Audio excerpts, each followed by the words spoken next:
Hello, everyone. Hi, everyone. Welcome back to the Mood Booster podcast. How are we doing? This is episode 4. Episode cuatro. So we will be today reflecting on receiving compliments. Mhm. This episode is a little bit of a different setting. We're actually in the New Forest for this one. We're actually by the beach. Big up NF. A little sunset podcast for you guys. Hopefully you guys enjoy it. So if there's some people walking around, some beach noises, maybe some wind, Yep. please excuse. Should we do it now? Give me back my bloody ice Give cream. the people the episode. Sorry. Okay. That was all me. Yeah, you start us off there and just throw me off. Basically, today we're talking all about compliments and importantly how we receive compliments because it's not something that we naturally, either of us, are very good at doing. Yeah. But we have been, with this podcast releasing, actually been receiving quite a lot of compliments recently. So wanted to really unpack that and the process that we go through internally. We sort of surround ourselves, or we sort of look at points like self-worth, self-beliefs or self-talk, internalizing versus externalizing compliments as well. Yeah, we start with that, don't we? We do start with that, so that's one of the main points which we actually start on. Yeah. But I think the overall arching theme is confidence and how it all leads back to who or how you see yourself really. Yeah. And your own self-talk. So a bit of that, then we go on to image regulation, and then the whole bulk is around, like you say, the confidence and how our self-worth and confidence and what we mean by confidence, but how that then links to how we can then take in and process the compliments that we receive, basically. Exactly that. Yeah, we hope you guys enjoy it. Yeah. Let us know what you think. As always, hopefully we've not interrupted each other too much. No. We're working on it. We are We working take your on it. feedback. Thank you for the feedback, guys. Some of us more than others. Oh. Anyway, hope you guys enjoy the episode. Yeah. See you guys later. See you later. Bye. Hello. Hello, everyone. Welcome to the 4th episode of the Mood Booster podcast. Número 4. Now, we have had to fight some proverbial battles to get here today. We are very happy to be on this beach. You're lucky to have us. This almost didn't happen. Do you want to tell them the story? What happened? You go. You tell the story. I'll tell the first half. Okay. So it was a cold morning this morning. We're actually in the New Forest, by the way. If you guys can't tell, we're actually not in Marcus's bedroom, so shock. And basically our thought was that we wanted to record a podcast in the forest to get a nice tree layer there, you know, be all sort of mystical and mysterious. So our plan was wake up at 6 a.m. this morning, go to the forest, set up camp and record the podcast about 7 a.m. The only issue was it was about 3 degrees, which we didn't plan for. Nope. So we go there, bitterly cold. One of our cables for our microphones had just stopped working.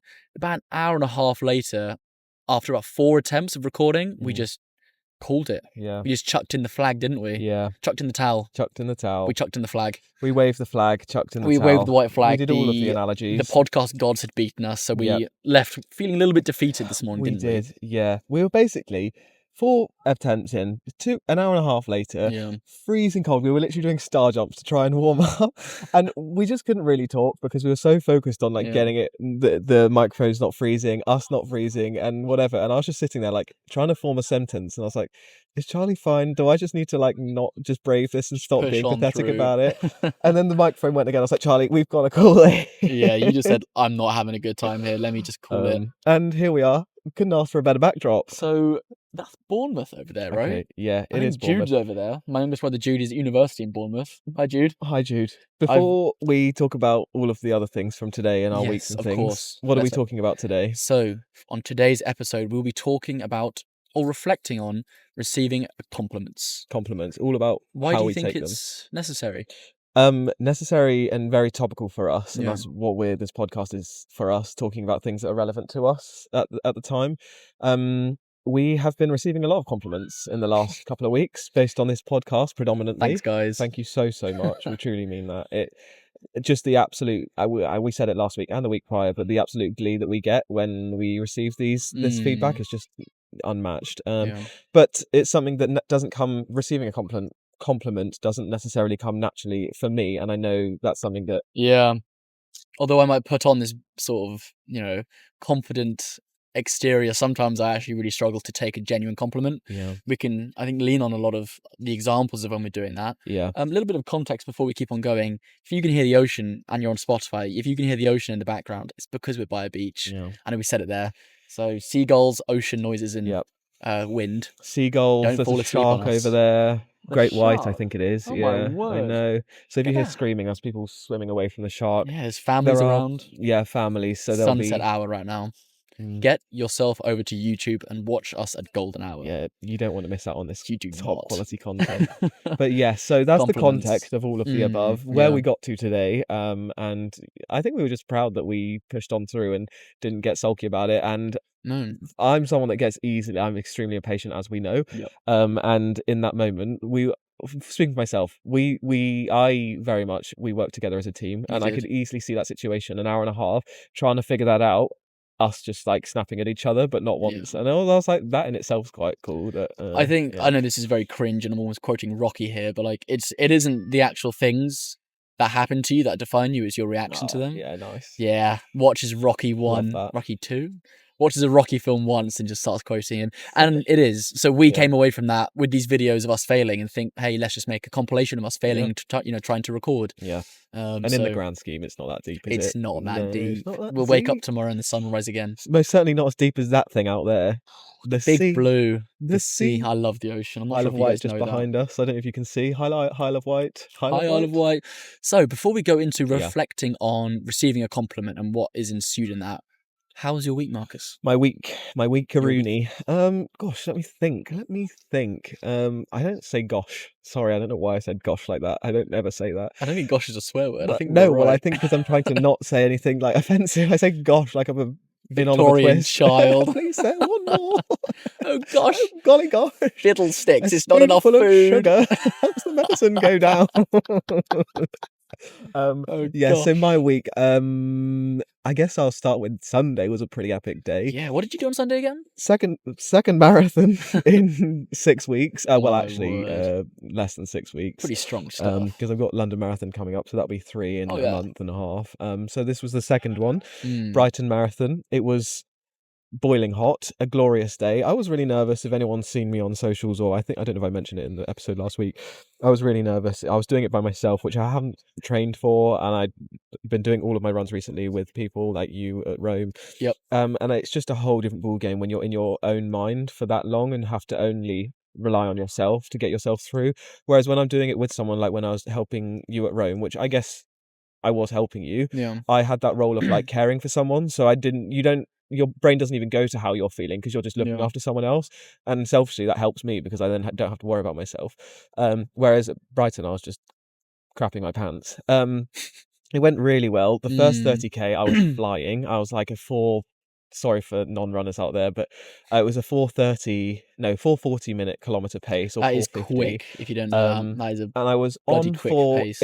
Let's just say for context, if I finished at that time, it would have been a marathon in 3 hours and 20 minutes, I think. Anyway, ran into my friend Jack at around 31k. He was struggling somewhat, and I was like, F this, I'm gonna run with Jack. Let's run together and just sort that out.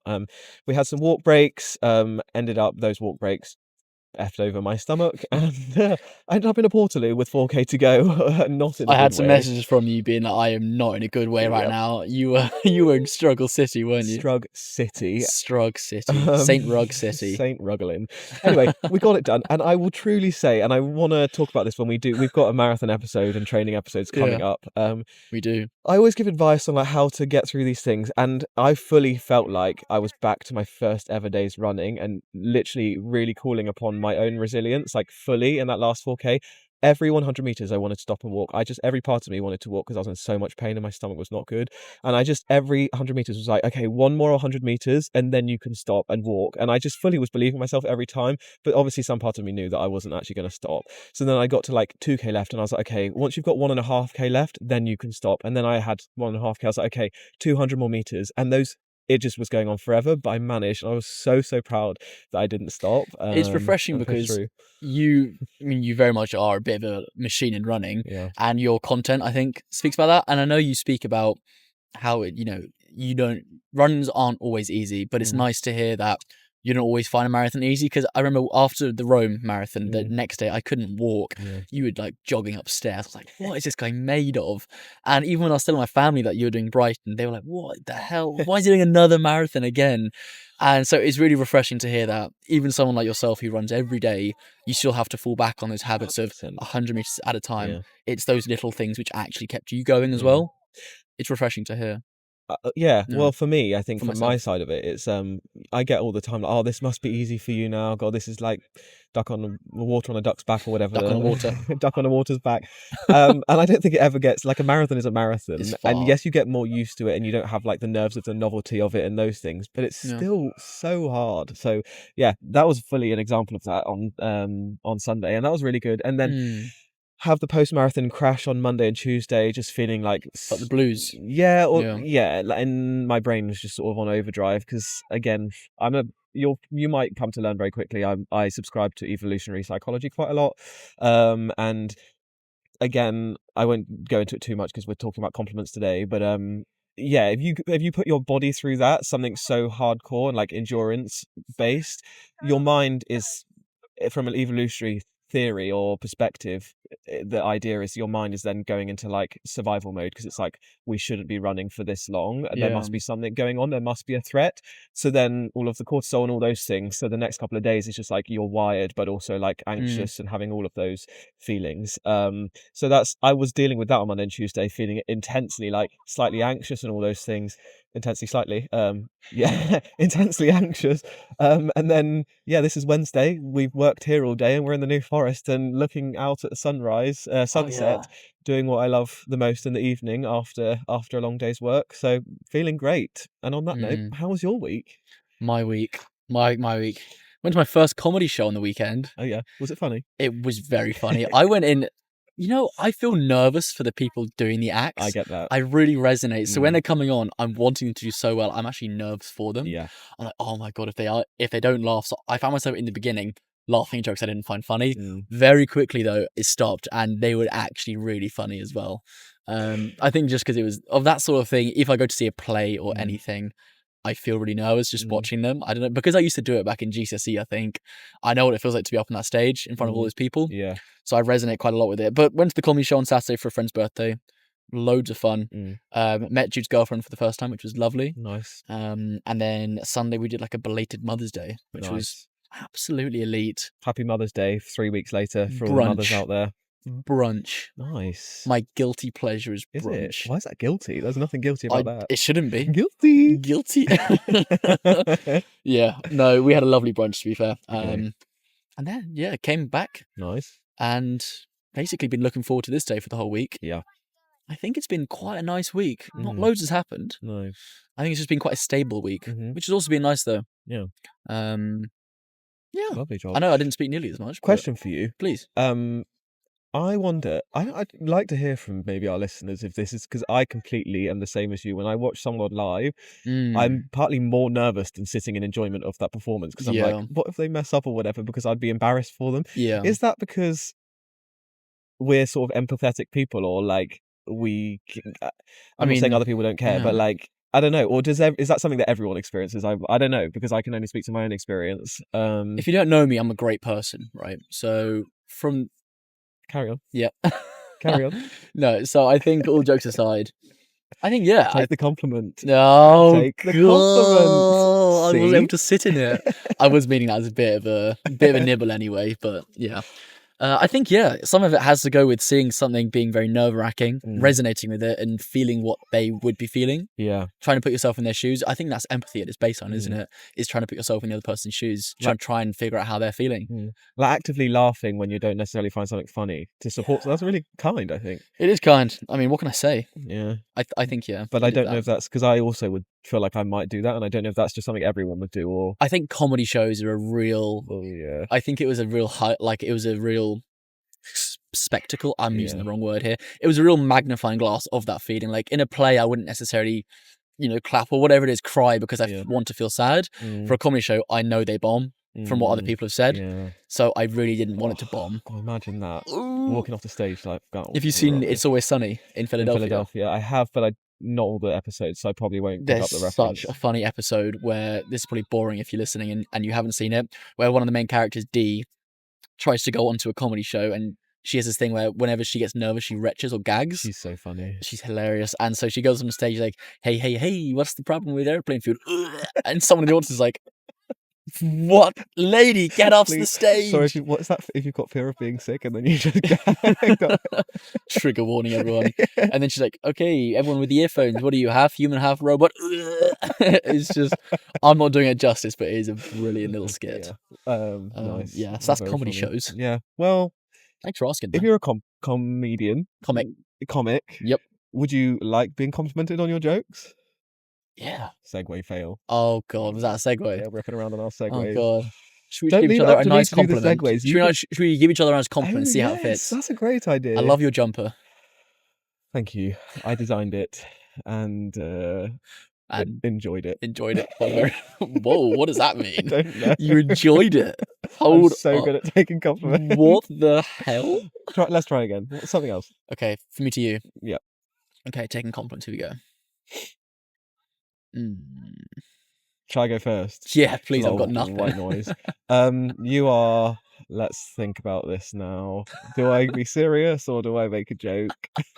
We got everyone listening. We got to lead. No, joke? Serious? I don't know. It's up to you. I will follow. Have suit. a great time when you. I'll go first. You're very neat and tidy. Thank you. Don't be arrogant about it. Don't agree, but oh, there we go. Actually, to be fair, I am. Why didn't you agree with that compliment, huh? Well, I just think about when I'm not, but I guess there's times when I am as well. So thank you. I appreciate that compliment. No worries. You are very conscientious and caring of other people's emotions. Oh, I know I just said that like 5 minutes ago, but that is a true quality. Thank you very much. That's something I admire and value in you. Thank you. Yeah. My compliment's ass. Can I go again? Well, keep them coming if you want. Okay, honestly. buddy. Stop. I think you're very, very smart. I think you're incredibly smart, which Really? which is great. I think you're incredibly intelligent. That's nice to hear. Yep. Thank you. Yeah. I for so long didn't think I was, and still so many times don't think I am. Yeah. And in different contexts or different situations, beat myself up. Like the most stupid things as well. Like I'll be playing family quizzes with my family, and they'll know all the answers to all the questions, and I won't get a single one. And I just I'm sitting there sulking because I'm just so stupid. I don't know any of the answers. You stupid Dobby. But also at the same time, like you can't just fluke a PhD, and you can't fluke all of the achievements I have. Yeah. So I guess let's use those external sources of validation or reinforcement or information to remind myself that I am intelligent or smart. There's different ways of being smart, right? Yeah. So thank you. Completely. Thank you very much. Yeah. Well, I guess that segues us on. Yeah. Segue. How many times do we say segue? We should play a drinking game for those that drink. Every time we say segue, you take a shot. Yeah. If you're driving, you're still involved. They'll literally be on the floor. It'd be awful. God, now we have to put another segue on our Instagram carousel. not another one. Oh gosh. Okay, golly. Right. So compliments. Yes. I think when we were speaking about this before, just for context, we don't have like a huge structure. We just, as always, want to just have a free flowing conversation. But what we did talk about when we were thinking about this episode, right, was confidence. I think one of the central key themes at every point we spoke on, it came back to confidence and self-esteem or self-worth. That seemed to be, at least what we thought or felt within our own experiences, was quite a central topic. Yeah. I think so. Yeah. So do you want me to go reflect on that, or I think we can both begin. I think starting quite holistically for everyone listening, some reasons why low confidence might lead to, a simple rejecting of a compliment.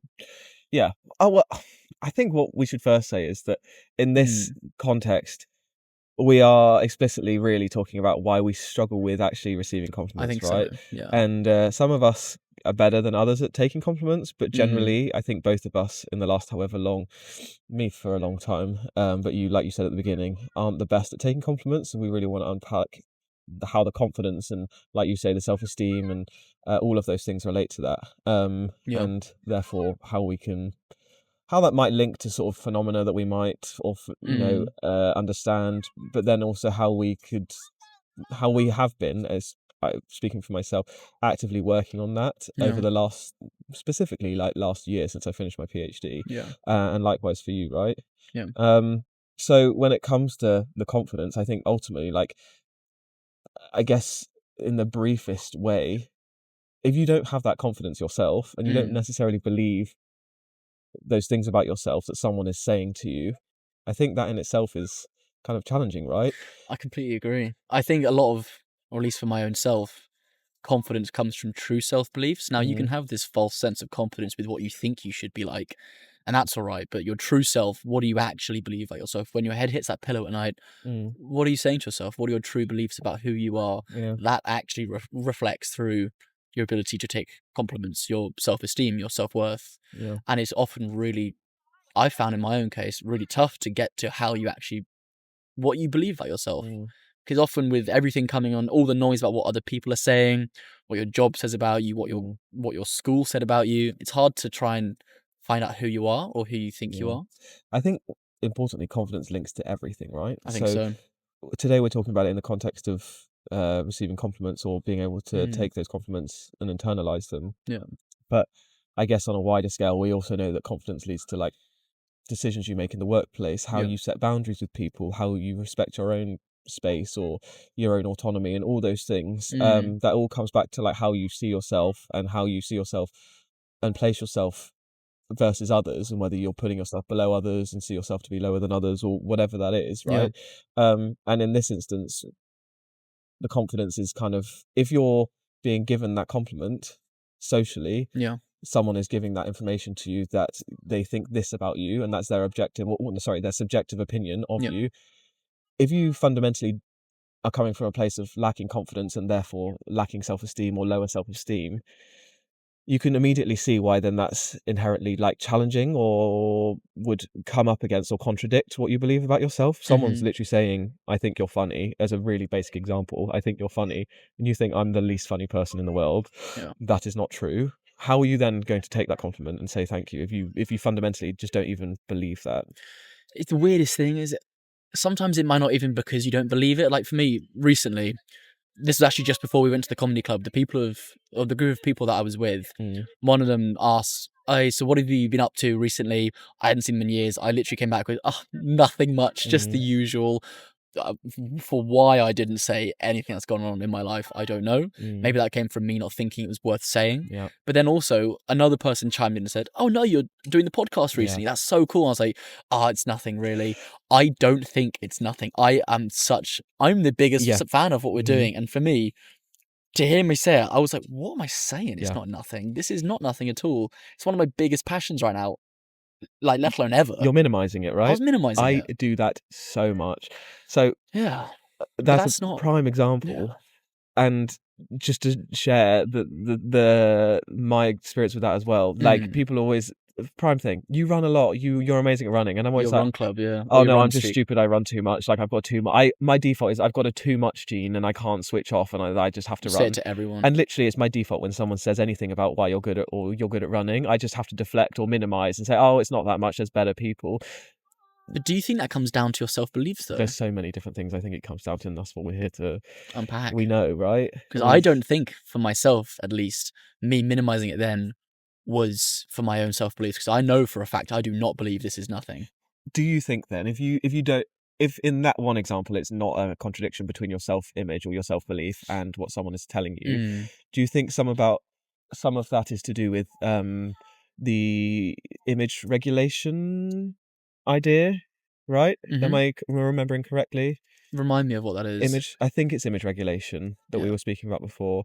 I could be getting the term wrong, but it's basically that the idea of this theory is that us as human beings, we care about how others see us, and we want people to see us a certain way, and therefore some people believe if we take a compliment, we're seen to be arrogant or we're seen to be too overconfident, and therefore you minimize compliments and you kind of reject them because it then gives you an image of humility and sort of, grace and all those things. So you're regulating, it's the image regulation, you're regulating how you're perceived by other people by saying, oh no, it's nothing, like, oh, this old thing, like you're not allowing people to see you as arrogant, because the idea of people seeing you as arrogant isn't possible.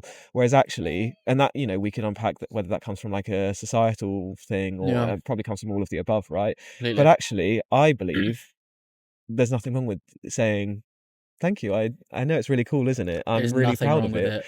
And I think it's really cool to witness someone do that as well. Oh, yeah. I think it's powerful. Own When you it. give a compliment and someone can sit in it, you're like, yeah, hell yeah. Yeah. That person's cool. And I guess that's sorry, carry on. No, go ahead. I was finished. I guess that is up for, like, obviously subjective debate. Some people would argue, and there's cultures, you know, like Japanese culture is very much to show humility and to be humble and we were reading research on it in the lead up to this, that, you know, is very much deflecting compliments and saying, oh no, thank you, or instead of saying thank you, it's just returning and giving one in return, as opposed to saying thank you and taking that in and absorbing that. So even from a cultural perspective, this is just our opinions. Completely. I think the British culture is not very good at it either. No. I mean, we're known for apologizing. Yeah. For absolutely nothing. Humble. No, it's okay. You can't be seen to be, you know, being stoic arrogant as well. Stoic is a huge one. Little emotion. And being proud is an emotion, right? I think so. And it's a shame, because part of me now, reflecting back on that conversation, would have loved when that person said to me, yeah, you're doing that podcast, it's so cool. Because after we actually left as well, or after I left, they said something along the lines of, keep on doing what you're doing, you're absolutely smashing it. And I was like, that's brilliant. Yeah. So he clearly loved what I was doing, or what we're doing. And so part of me really wished that I could have gone back and be like, thanks, man. Yeah, it's going so well. I'm loving it. Yeah. But for some reason, of what you're just saying there, image regulation theory, I was like, nah, it's nothing. That whole thing. Do you think that's what it might have been in that case for you? I think so. I hadn't seen these people since I was very young. So I think a little bit of part of me also, maybe this is the empathy that we were talking about earlier, doesn't want to be seen reveling in my own glory, because it might take away from what other people are doing as well. Okay. And I need to unpack that a little bit more, but for a reason, I hadn't seen these people in a long time. Yeah. I wasn't sure how they were doing, and maybe this is me trying to manage other people too much. But I would have assumed that if I was very much like, oh, yeah, thanks, it's amazing, it's going so well, we're doing this, this, and that. Because I know I've been on the other end when I'm not doing too well and someone else is not gloating, but very much reveling in their own glory. Yeah. It makes me think, oh, I'm not doing that. It is tricky. But you can't. You can't let someone else's interpretation or expectation or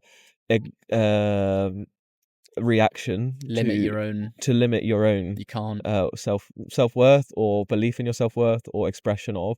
And of course, I think you're right. And there's times to be sensitive. If someone's going through, you know, a bereavement, or they've just lost their job, you're not going to rock up and be like, oh, I've just got this promotion, this is amazing. Yeah, and, of course. You know, there's some like self-awareness there and those sorts of things. Yeah. But in general life conversations, if someone is just normal and they're okay, I completely see what you're saying, and I agree. I'm fully similar to that. But I again think there's worth challenging, right? It's like, if someone were to put you down for celebrating your successes because they weren't doing well, for me, I don't want to quote, well, Mel Robbins is the hot topic right now, and she's got the let them theory, which is hugely, you know, number one bestseller and all these things. I do resonate with what she's saying. Is like, you can just be in your truth, and as long as you're, you know, being gracious and kind and empathetic and leading with your best intentions, if someone chooses to interpret that in a negative or adversarial way and sort of judge you for being happy for yourself, to me, that's a reflection of them. Let them do that. Let them do that. And it only is a projection of their sort of insecurities, because I've been in times in my life when I've been in horrible places internally, and not that someone necessarily knows or not, but I'm not perfect. I'm not sitting here on a pedestal saying I am, but I'm someone who I also know as a quality of myself. I champion other people so hard. I want people to succeed so hard, and I love that about myself. It's great. For all my flaws, I do know that is like something that I'm proud of in myself.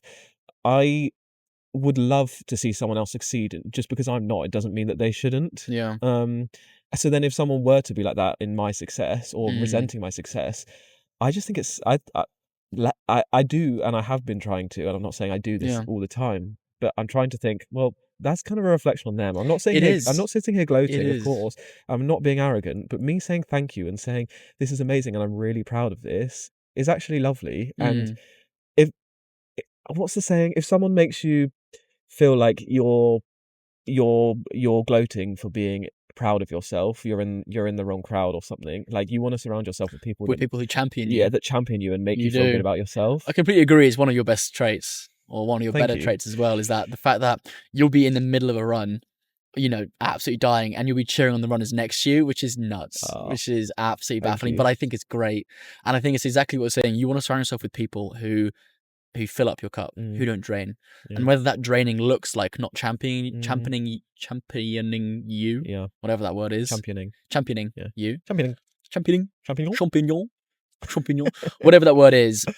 I think for me, surrounding myself with people who genuinely want the best, and it means that I can shine brighter as well. 100%. It's exactly what we're talking about here. And now that doesn't mean that with those people on the other day, I didn't feel like I could shine my best. I just, for whatever reason we've just spoken about, didn't feel like I could completely revel in my own element. For sure. Now, I think part of that is just being in a new group of people, sort of gauging social structures as well. Yeah. Well, you said it was something that you weren't thinking yourself. You didn't want to, if anyone were feeling any less than how you were feeling, you didn't want them to feel bad about themselves. And that's, exactly. Yeah. You've got to let people and know and trust that if you're surrounding yourself with the right people, that they will celebrate you even if they're not in their best time of their life. A lot of the time people want to champion you as well, don't they? A lot of people often want you to say and speak about your success. This even goes back to last week's episode, or the second week's episode, sorry, the second episode when I was really struggling to, on the first take, talk about myself. Afterwards, we were talking and you just said, people want to hear about your stories. I remember when I was speaking to my brief housemate, Dima, and he was saying, yeah, just speak more about your own stories. People want to hear that sort of stuff. And it's true. Like, when someone gives you a compliment, it's usually because they mean it. Rarely will someone give you a compliment expecting you to be like, oh, no, it isn't anything. If someone's saying it, revel in it. Yeah, for sure. Or at least try to. Yeah, definitely. Because it comes back to, like, when I'm someone that if I get a compliment or I've done something well, or even like I used to get a good grade in academia or whatever, I would always externalize the compliments and then internalize the negatives. So, like, to put that simply, if someone says, oh, you know, you look amazing, I would be like, oh, they're just trying to be polite, they don't truly mean that. Or would that be externalizing it? Well, it's like putting it on an external factor that's not actually something that's myself. Or let's not be superficial, like, let's say, like, you know, you're a really amazing person and you're super kind and I really value that in you. I would think, oh, they're just, you know, I would say something in my mind like, oh, they're just being, you know, they like being kind to people and making them feel good about themselves, so they're just finding something to say about me. Like, that's not internalizing that compliment. That's not me absorbing it and taking it in. That's me bouncing it off and saying, that's for some external factor. That's that person's qualities in this instance of them trying to make me feel good about myself, that actually they don't truly mean that. That's just them being kind themselves. Or, putting a really simple example, is if I'd get, like, which I did, I'd get like a distinction in my master's, you know, modules. Every time I was like, God, everyone's so lenient at marking here. They're really good markers. Like, it's really easy. And I truly believe that. I was like, these people are so lenient. And not the fact that I've worked hard and that I've done really well. I actually thought it's because of these external factors and these people being kind at marking, not me working hard and being clever. And that's just a prime example of, you know, really externalizing and not taking those things in. So I guess it comes down to that as well. Internalizing versus externalizing. I can't remember how I got to that point, but so just remind me again, for internalizing a compliment, that's what one should be aiming for or striving for. Well, I guess so. If someone's giving you a compliment, you want to take it in and believe them, and I guess internalizing is looking inward and seeing that is something that is attached to you and does have meaning within you, and that is because of something that you've done and not an external factor that isn't attributed to you. And that can often take quite a lot of work to get to the point where because that again goes back to your own self-beliefs. Confidence, self-worth. If your own self-beliefs are not congruent with what they're saying, it'll not gel, I imagine. Yeah, definitely. If you don't believe what they're saying, you can be like, oh, thanks so much. But if you don't actually believe it, it probably won't stick. Yeah, for sure. So then it begs the question of how does one try and, you know, knock down their negative self-beliefs and try to get Oh, there's so many. I know that's a massive question to ask, but if that's what it takes to get to the point of actually being able to internalize a compliment, and it goes all around the issues of self-belief or self-worth at least. At least. I think it's, well, as we speak to a lot, is firstly because there's a continued area of development, I think, and I don't know whether we truly ever get there, where I can sit here and be like, oh, I'm really good at taking compliments now because I'm fully there with my confidence and I'm confident in all areas of my life. But I don't think that we ever truly get to that sort of golden place up here, whatever. Self-actualization. I don't. Enlightenment. I'm not sure myself. Anyway, I'm not there. So whether someone else is, I'm truly happy for you, but I'm not. Good on you, so pal. I think there's constant areas for development that we could, work on. I think there's more, tangible things that even if you in that moment aren't fully internalizing it, you could just challenge yourself and be in. I think there's part of this is being intentional and being aware that this is a process even happening in the first place. So like if I'm speaking to this now, I'm acknowledging that I'm someone that's bad at taking compliments. And that is something that I would like to be better at. In acknowledging that and being intentional with that, next time I receive a compliment, I'm actively working on saying, thank you, I appreciate that. Even if, okay, yes, I still don't believe that and I don't have the self-worth and that isn't, matched up with my own self-image. Just in that small act of taking that compliment, it potentially might be chipping away at that image because you're allowing, even though it feels superficial on a superficial level, I'm just saying thank you even though I don't believe it. You might just be chipping away a little bit at how you are seeing yourself by just allowing that in a tiny bit, So does it just go to try and be more present when someone, or at least try to be more present when someone gives you a compliment so you can actively think, okay, I'm going to say thank you and not try and argue back, or at least try and deflect. Intentional, present, intentional with your actions. Your so response.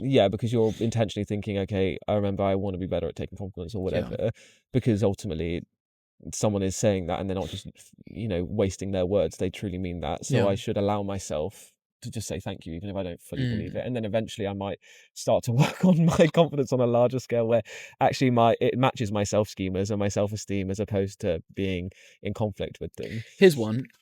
How would you personally define confidence?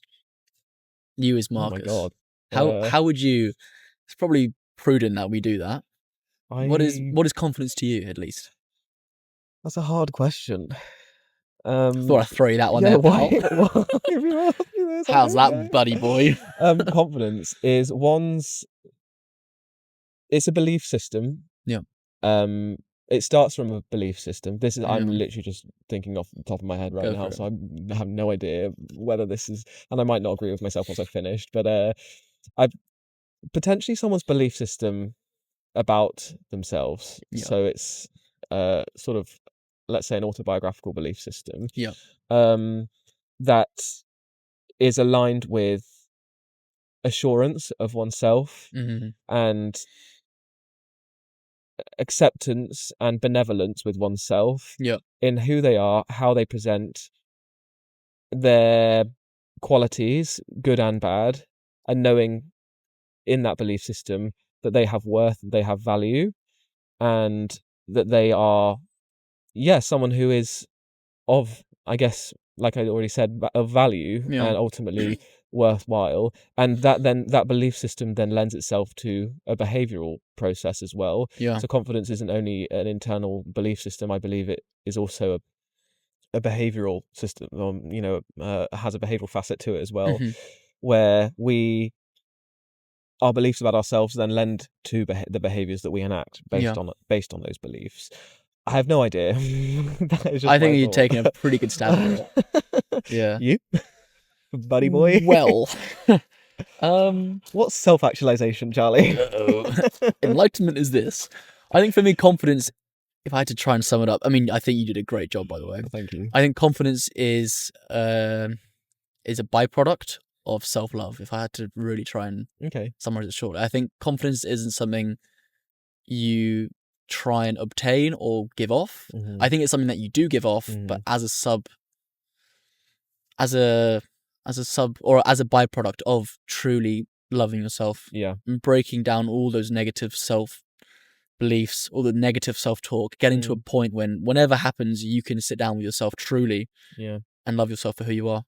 Like, everyone is loved in this earth. Everyone is.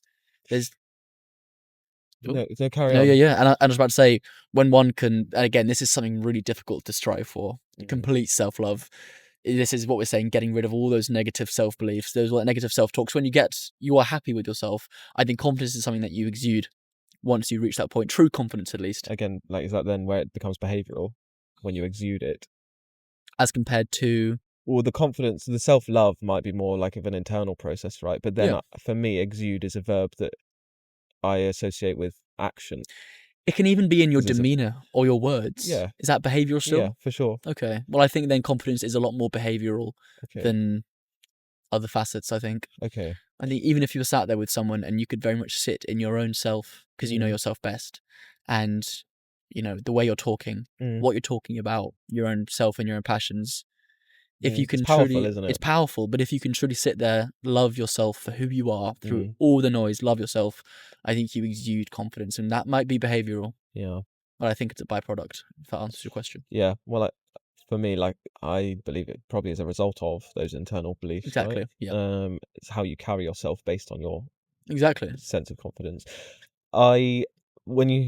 Some of what you said was sort of talking about getting rid of those negative self-beliefs, but part of me, and in line with the pillars of this podcast, part of me believes that confidence might come with actually acknowledging and sitting with and being okay with and loving of the flaws as well, and the things that... Are the flaws the negative self-beliefs, though, or the flaws... Are you quoting flaws as like anxiety or depression or all those things? No, I would say more things like for example, I don't believe I'm the most patient person, and there are times when patience... We know this. I'm not patient as a person. Oh my goodness! Breaking news. You'll see it on the front of the Metro tomorrow morning. Mark is not patient. There are times when I think being patient is very beneficial, and there are times when it's been my downfall in a lot of occasions. Therefore, I think that I'm not speaking negative of myself here, but I do think that being objective, it can be a negative, like it can be a bad be thing, considered right? a flaw. Yeah. I think confidence can come with sitting and knowing that, and not beating myself up around that, but like holding power in that and saying that's part of me. And yes, I'm continually potentially working to be, developing on that area. But would that not be self-love though? And then as a byproduct, the confidence is coming from it. I don't know. Interesting. One to think about there, it buddy is, boy. But I think getting back to compliments and taking compliments. Yes. For me, so much of my work in the last year has been enjoyable to unpack what confidence actually is, because it's been working on my own confidence and self-esteem, which has then allowed me to, in this very, like, what we were saying earlier, we kind of had a training ground over the last year, and then we're now like putting it to practice over the last couple of weeks, taking compliments, because I've really been proactively since like last summer, basically really working on improving my confidence and my self-worth, because I knew it wasn't the best and it could be better, and it still could always be better. And now I'm in a place where people are messaging me, on a weekly basis, like, "Oh, this is amazing! I'm so proud of you. You're doing brilliantly. This is amazing." Whatever. It's sort of putting it to practice of, okay, I need to sit with that confidence and know my worth and value, because to be able to do that, I'm allowing myself to say thank you and actually process and internalize those compliments. Practice what you teach. Believe them. I just said practice what you teach. James and the Giant Peach. Sorry, I cut you off there. Go ahead. Well, feedback from our listeners, hey? Let's not cut each other off. I've been caught again. If any of you listen there and thought, "Oh, he's cutting him off," I apologise. We are aware of it. We are aware. Apparently, I've been an interrupting Sally. Both of us have been. Yes. Let's be kind to ourselves. Let's be kind to ourselves. You very much interrupted me. You just cut me off. Sorry about it, everyone. Practice what you preach. We're aware. I've been really trying to wait my turn. I think I interrupt because I forget what I'm about to say. So I'm like, if I don't say it now, I'm just going to forget, because my attention span's so short. I think usually in our conversations we would interrupt, but we wouldn't notice it because we're very much in a conversation. And with this, you guys are now listening. Lucky you guys for listening. To enjoy the conversation. Hopefully you guys are loving it. Yeah. And yeah. So I think some things I've been doing to... It's funny, I guess, as an example, going all the way back to how people sort of lift you up. someone said something that could be interpreted as a compliment a few weeks ago, and I was like, oh, thank you. And this happened numerous times, but it reinforces, I think, from a social perspective of like how we're supposed to be modest, and there's a social expectation that we should push back and say, oh no, not me, not this old thing. Because I was like, oh, thank you. And the person was kind of taken aback. They're like, oh, okay then. Oh yeah. And they literally commented on it. And other people, like, I don't want to name names, but this has happened on numerous occasions. Yeah. And to the point where because I've been actively trying to say thank you instead of deflecting, I've noticed those people being like, oh, all right then. All right like, then, pal. Well, don't compliment me. See what happens. But also, that comes back to the people should champion you, right? Yeah. And if they're not, then maybe they're not the right people around. I think, half of it's humour and culture. Yes, of course. And half of it's actually people who don't mean it. Yeah. I know for myself, because speaking on you, something that you've been working on is just your confidence as a whole. Yeah. For me, I used to have this schema when I was in my young 20s to be this probably more cocky than confident person. Yeah. Felt like I had to be this sort of, this person in the room that when someone said, that looks good, I'd be like, I know. Which is so, What's changed? So much. I think I used to have this thing when everyone would compliment me or whatever it was, I'd just be like, yeah, I know. Definitely it is. And that's my reaction, or that was my reaction. It's like a to a humour, compliment. maybe a deflection. I think it was maybe a bit of a humour. Whether I was actually internalising it or not, I'm not sure. Yeah. But my confidence has very much changed from being this sort of fake facade to just being more real. Mm-hmm. Now, with it being more real, my confidence, it is a little bit more tame. Mm-hmm. It's not as outspoken or loud, but it's more real. Yeah. It's me, whatever happens, I get to sit with myself at the end of the day and be like, I know myself. Yeah. And that's what matters most. Yeah. And that's what actually... For sure. Comes from getting rid of all those things things I thought I should be, or the ways I thought I should be. Yeah. And just being myself. And it then comes back to that, the self-assurance, right? And knowing that truly within yourself to be able to sit with that. I think so. Knowing that whoever you are right now is enough. Yeah. Because you're the only person experiencing your own life. I want to give some credit to, and I not struggle with this, but because I believe, the work that we should do should also be in, we should work internally on ourselves, of course, and not rely on outside forces or variable factors to make us feel better or improve, whatever. But over the last year since finishing my PhD, I've had people around me and friends, importantly, who have truly been like my biggest champions. Yeah. And just championing and seeing so much in me that I could never sort of see in myself. It's so much to the point where I was like, there has to be like, I can't just be, there has to be like legitimacy here or whatever. They have to be meaning it. Yeah. It's ridiculous you said that. It's just so much, well, like truly like really invested in my success and wanting me to do well and all those things. I'm like, I must be worthwhile and I must have value for these people to really be investing in that. And therefore that is an external force that's really allowing me to be like, let me question all of this and see for that confidence, like, if they're seeing that, I should give that credence and I should really look into that and really challenge. Coupled with then, finishing the PhD, I think when we went to Rome, which we've mentioned, not Rome, Lake Garda, which we've mentioned several times now, seeing the impact that, again, sitting with that I have had by facilitating that on people is something that only was something that I had done and I had created that fully. And I guess objectively seeing that was allowing myself to sit with that success as well as the PhD and all those things.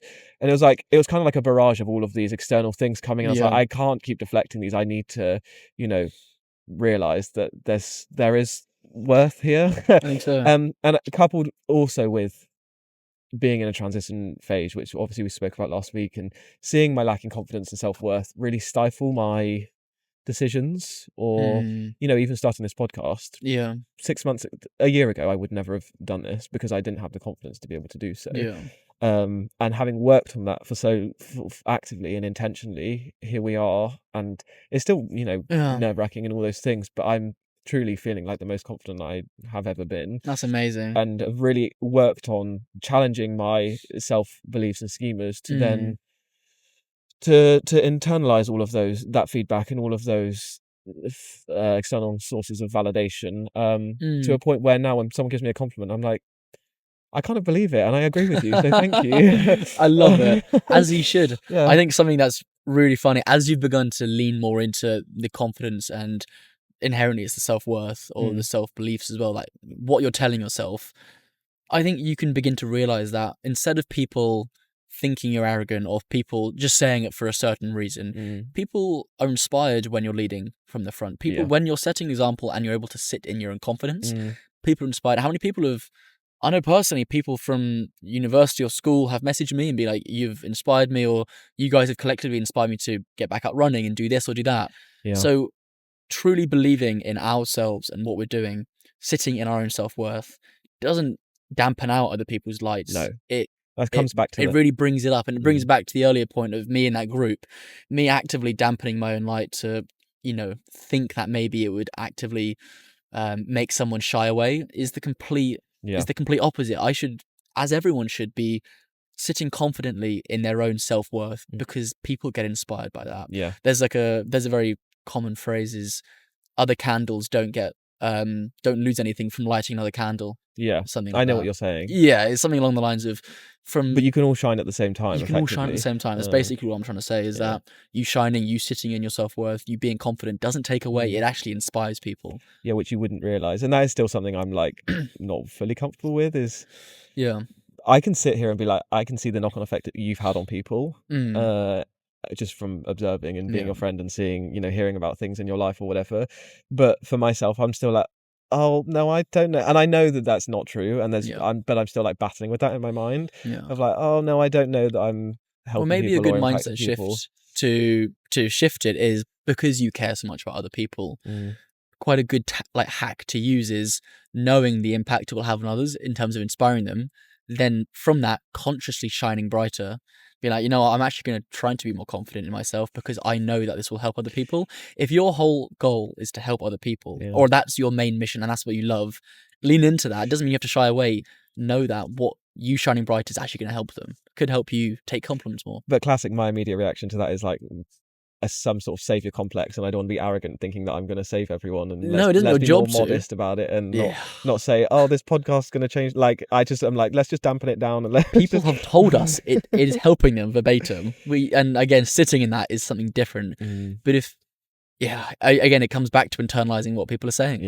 It all comes back to, does it line up with our own self-belief? So I think that part of the compliments I've been receiving, some of the others, like, you're extremely articulate, or, you saying you're smart, I am able to now sit with that and believe that. Some of the latest, the other compliments of sort of, you've inspired me so much, or you're impacting so many people you don't even realize. Those I say thank you, and I am like gracious with that, but I am still a little bit like, I'm getting a journey. There for sure. It's a journey. As long as one day, every day you can do, because as we say with everything, do the little steps and the bigger things look after themselves. It's not the highs and lows in life, it's the in-between parts. If every day you can take one compliment at a time and be like, thank you, not rebuttal it, not say anything back, maybe those little things, those little knock-on effects are actually what's going to lead over to a more healthy self-dialogue or internal dialogue, sorry. Who knows? I think I would agree. But the compliments in themselves are wonderful. They are. I just feel like we don't give them enough. And something that I want to do from that, I think. You're good at giving compliments. You think? Especially to strangers. I was about to say, I want to give more compliments to more strangers. Whenever, like, in a park or whatever, not in a creepy way, but you're always complimenting people. Nice shoes. Do you think? I got rinsed once. It was at a bottomless brunch. But I was thinking this. I was like, we human beings, we don't give enough compliments. This is so embarrassing. We don't give enough compliments. We were at a bottomless brunch, so let's give myself that. And this waiter or waitress, I think she was a waitress, came up and was just serving us the whole time. And a couple of glasses in, I was like, sorry, can I just say? And in my mind, psyching myself up, being like, no, we don't give enough. I'm thinking it, so I should say it. It's like, you've got really nice teeth. Oh, God. And everyone around me were like, what the hell did you just say? Sorry, other religions are available. What the flip did you just say? What, the afterlife? What, the afterlife? What the flip did you just say? And I was like, I have no idea. You have nice teeth. I know. Oh my word. And because then that's it became a joke, quite a nice compliment. Then she was like laughing because they were ripping into me, and it was just a whole brilliant thing. But have you ever had it where someone walks up to you randomly and says, someone complimented me on my teeth, and I was like, thank you, I really like my random teeth. Yes, I wore braces. I was in pain for so long. I had to grind for this view. Well, it's one of the only things I like about my face. So. Oh, don't beat yourself up. Talking about confidence. There you go. Take it back. Take it back. No. My mum said that you're a handsome boy. Thank you, Tracy. My mum said that you're a handsome guy. I appreciate that, Tracy. There you go. Thank you. It was in very much a platonic way, so don't get any ideas. Thanks, Tracy. All the same. Don't get any. Whoa, that's my mum, man. Voice cracked on the podcast. There's most certainly not the first time. Oh, Definitely it's not the bound last to time. happen at some point. Give it a little voice crack. It's happening in every episode, my guy. Has it, frick? It has not happened once. That's the first voice crack I've done. I did it again. What am I doing? This is your captain speaking. This is your captain speaking. We're flying from EasyJet today. I'm just gonna do a pilot's voice the rest of the episode. But two voice cracks in 2 minutes. What am I doing? I think we intended to speak about compliments, and we are speaking about them. A lot of that was to do with confidence, but I just think that it's so interlinked.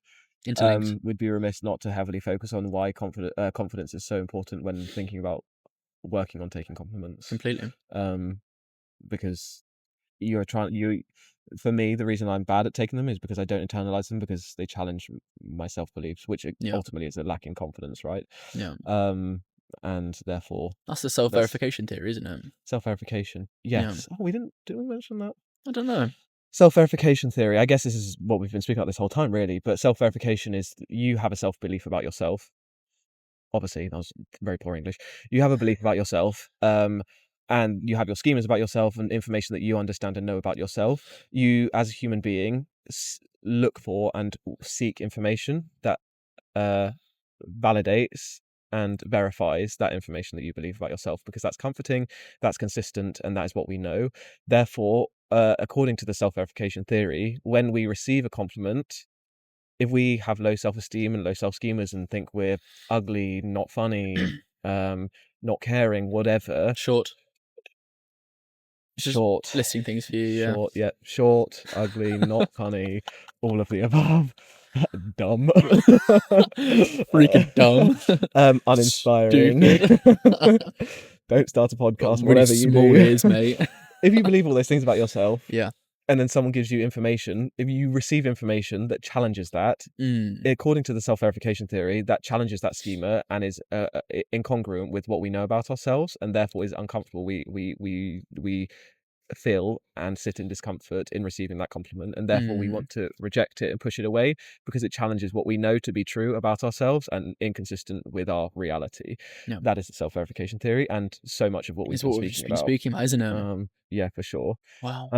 And why it's important to be more gracious to oneself and be allow kind to yourself. I think it's a message everyone should hear: is be kind to yourself. Yeah. Love yourself for who you are. I just think it's so important in so many areas of your life. Like, I'd seen the way I'd move at work, like completely dominated by my confidence or lack thereof. Yeah. You know, starting an email with, "Oh, I just want to say this," or "Can I just do this," or whatever.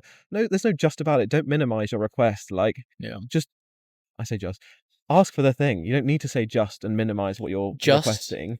Just is one of the most. So I did a sales training session recently before marathon. Sorry. It's a bit peak, but they call it weasel language. Okay. If you're in sales and you say, "I just wanted to quickly take your time," why just? Yeah. Sit in your own confidence. Say, "I wanted to speak with you. Yeah. Let me speak to you. I just wanted to quickly. Just this, just that." Drop the word "just." And for me, I'd always attribute that confidence with arrogance, and I still am really working on unpacking that and unpicking those two things, because you can be confident and obviously not arrogant. Yeah. And like a colleague asked me yesterday, "Do you enjoy teaching?" And I went, "Yeah, I do enjoy it, and I think I'm good at it as well." And nice. I was like, "This is really weird." I was like, "That's not arrogant to say." And she asked me, and she was like, "That's amazing," and it was really lovely. She supported that. And I was like, "That's amazing. Why do you think you're good?" And I was able to then speak about it. And again, I wouldn't have been able to say that 6 months ago. How did it make you feel when you were talking good to yourself? I guess, like, without sounding weird, like powerful in myself, like just knowing my abilities, and if I have those abilities, why would I diminish those? It comes back to affirmations, isn't it? It's the same thing. Now that's on a different level, but it's if you can speak healthily about yourself. Now whether you need to speak it into a mirror 3 times and then do a little spin or something. Mel Robbins. Is it? Yeah. Is that what she says? Yeah. Say it into a mirror. She says to improve your self-confidence every morning, speak into the mirror. And it sounds cuckoo, it sounds weird, but I'm telling you, speak into the mirror every single morning, giving yourself affirmations. Really? Yeah, it's in her best-selling book, Let Them Theory. Other books are available. Yeah, other books are available. Oh. So, anyway, affirmations. Telling yourself these good things that you want to hear. It Even if all- you don't believe them to start, say it. It comes back to the little things that we were saying. yourself, basically. Compliment yourself. I want everyone right now, including us two. Yeah. In the Spotify comments? In the Spotify comments, in the YouTube comments, even if you write it down. Instagram. Say it loud. I want everyone to try and say one good thing about themselves. I'm going to go first. I want everyone to do it. We've got some listeners behind the camera as well. We've got a live audience. I want you two both. I can see you. Think it or say it to each other. I want everyone to say a good thing about themselves right now. You go first. Oh, God. The chase. I think... this is difficult. I think I'm very funny and kind. Two. I'm very funny and kind. I'm joking. Yeah. They're very true. Both of them are I'm going to sit with that. I'm very, very funny and kind. Nice. I put two verys in there in case you didn't hear. I'm an extremely empathetic person. There you go. And I value that in myself. Hell yeah. Yeah. That's wonderful. It was wonderful. If you didn't say it, pause and say it now. I think they are two nice little mood boosts as well, which I think might lead us on nicely to our weekly mood boost. So. I think that was a nice unpacking, wasn't it? The sun is setting. We don't have long left of light. No, I think I want to go first. Please. I was trawling through our many YouTube comments and saw one from Felix. My younger brother Felix, the legend himself. A testament to our weekly mood boost not needing to be groundbreaking and life-changing, and it might have been for Felix, which is lovely, but it's not, the biggest getting married or whatever. Felix this week was boosted and appreciated the sun being out all week, and that made him happy. And I thought, thank you for sharing that, Felix. That was lovely to hear. So that's Felix's mood boost. He takes after me. He's a little sun bug. He is. He's a sun bug. He loves it. Very nice. He absolutely loves Lovely it. job, Felix. My mood boost. My friend Dima invited me to a board game night. Nice. That made my day. When I saw that message, I thought it was super cool. Lovely. All of his home friends, he had his friends from home or from university. I know I lived with him for 2-3 weeks and we are good friends, but it just warmed my heart that he invited me there. Very nice. To spend a night with his own friendship group. I think such a act of kindness is inviting someone else into your own group, like you have as well. So thank you. I think it just boosted my week. It was just that act in itself. It was a lovely night itself. Yeah. But just the act of saying, hey, have a night with my friends. Do you want to come join? Nice. That was great. Lovely. So that boosted my mood. Lovely job. Okay, well, there's two lovely little mood boosts there. Yeah, definitely. Any sort of summary points or anything that we want to sort of speak just to? Be kind to yourself. I think taking compliments, for me, I think even if you're still working on the confidence side of it, I think for ages I was just intentionally saying thank you and allowing myself to, like you say, intentionally observe that compliment and thank you. I appreciate that. Whether I believe that or not, that's a different story and I can continue to work on that. But in that moment, in me saying thank you and allowing that in, even if I don't in that moment fully internalize that, it's chipping away at those beliefs because I'm on some level, whether it's subliminally, I'm accepting it. Yeah. And then continually, confidence as a whole, like we say, do we ever truly get there? And it's something that needs continued development and work for myself anyway. For myself as well. But in being able to sit with that and know your worth and have, know your self value and all of those things, I think it does allow you to absorb those more. Completely agree. I think it's not a one big fix. thing. It's tiny little steps, isn't it? It's chipping away at the block. I think it's just if you can sit with try and understand your own self beliefs, what you're actually saying to yourself, and try and just pull that apart. With I just think also, if someone's telling you something, they're not wasting their breath to say that. Words hold power, and let them hold power. They do. Let the words being spoken hold power. Trust that someone's saying it for that good reason. Yeah. It's lovely. For sure. I think trust that. It is lovely. And you are very funny and kind. You are a very empathetic person. Oh, that's nice. Yeah. Thank you so much. You're welcome. Okay. Well, is that us done, do you think? I think that was a lovely episode. Thank you so much for listening to episode 4. We beat the odds, even though we said... We did. The temperature has once again gone down. Yeah. Can you feel it? My hands are in my pockets. At least yours aren't on your Johnson, like episode 1. The biggest bit of feedback that we got from episode 1, why is Charlie holding his Johnson for the entire episode, is what everyone was like. Yeah, it was I'm not getting involved. Yeah, just don't get I involved. wasn't. I want to really say I wasn't. It was my leg. You filthy perverts. Regardless, though, it was freezing, to be fair to him. But yeah, we beat the odds. We beat episode 3, the episode 3 curse. We so did. We are in the we're minority. so up. Yeah, we're in the minority of podcasts that We get are. through 3 episodes. We're a minority. You're stuck with us, as we said last week. You're grateful to be here, and you know it. Yep. Thank you everyone for joining, and we will see you on next week's episode. It's ASMR time. Have a great week, everyone. Thanks for listening.